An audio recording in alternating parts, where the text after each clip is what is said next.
بسم اللہ الرحمن الرحیم وَإِذْ آتَيْنَا مُوسَى الْكِتَابَ وَالْفُرْقَانَ لَعَلَّكُمْ تَهْتَدُونَ۔ ترجمہ کنز العرفان۔ اور یاد کرو جب ہم نے موسیٰ کو کتاب عطا کی اور حق اور باطل میں فرق کرنا تاکہ تم ہدایت پا جاؤ۔ الفرقان، فرق کرنا۔ فرقان کے کئی معنی بیان کیے گئے ہیں۔ نمبر 1، فرقان سے مراد بھی تورات ہی ہے۔ نمبر 2، کفر اور ایمان میں فرق کرنے والے معجزات جیسے عصا اور ید بیضا وغیرہ۔ اور نمبر 3، حلال اور حرام میں فرق کرنے والی شریعت مراد ہے۔ وَإِذْ قَالَ مُوسَىٰ لِقَوْمِهِ يَا قَوْمِ إِنَّكُمْ ظَلَمْتُمْ أَنفُسَكُمْ بِاتِّخَاذِكُمُ الْعِجْلَ فَتُوبُوا إِلَىٰ بَارِئِكُمْ فَاقْتُلُوا أَنفُسَكُمْ ذَلِكُمْ خَيْرٌ لَكُمْ عِندَ بَارِئِكُمْ فَتَابَ عَلَيْكُمْ إِنَّهُ هُوَ التَّوَّابُ الرَّحِيمُ۔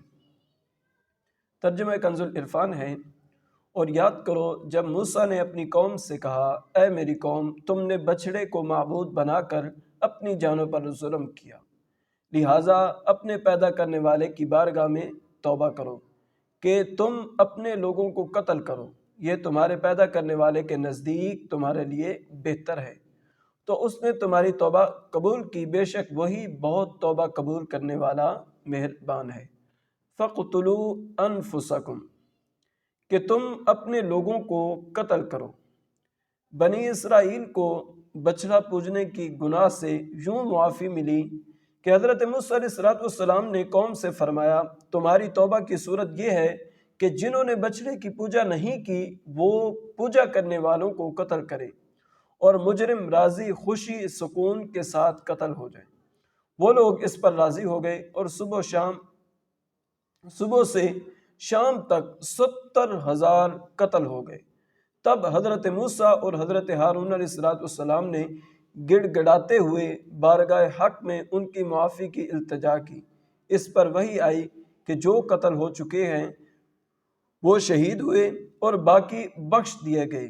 قاتل و مقتول سب جنتی ہیں، قاتل و مقتول سب جنتی ہیں۔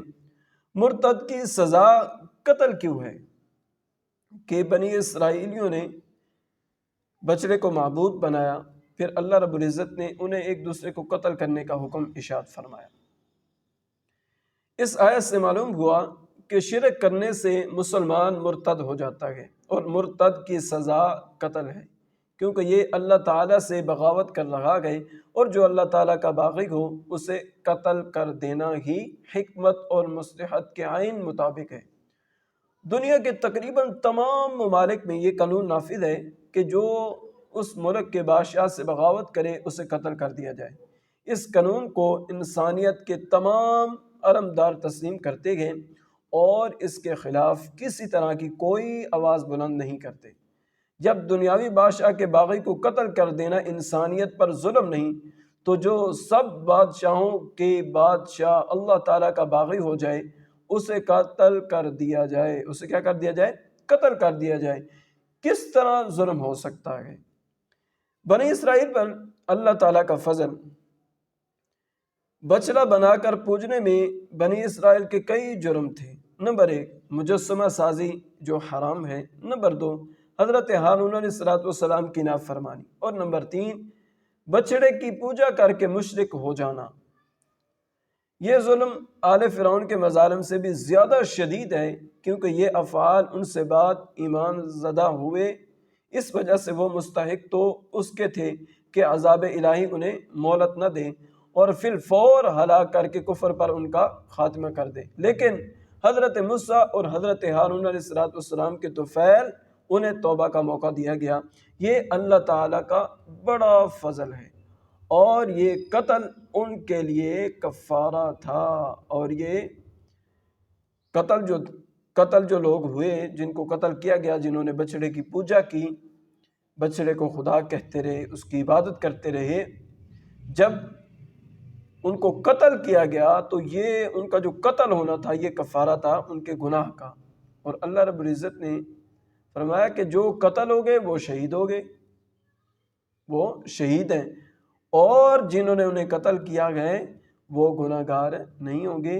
اور جو باقی بچ گئے تھے 70,000 کے علاوہ جو بچ گئے تھے، وہ فرمایا گیا جنہوں نے بچڑے کی پوجا کی تھی انہیں بھی اللہ رب العزت نے ان 70,000 کے قتل ہو جانے کی وجہ سے رب نے انہیں بھی بخش دیا۔ تو خود بھی اس ویڈیو کو دیکھیں اور زیادہ سے زیادہ شیئر کر دیں۔ تو ملتے ہیں اگلی نیکسٹ ویڈیو میں۔ اگر آپ لوگ ہمارے چینل پر نیو ہیں، ہمارے چینل کو سبسکرائب کر لیں تاکہ ہم جو بھی ویڈیو بھیجیں سب سے پہلے وہ آپ تک پہنچے۔ وما علینا الا البلاغ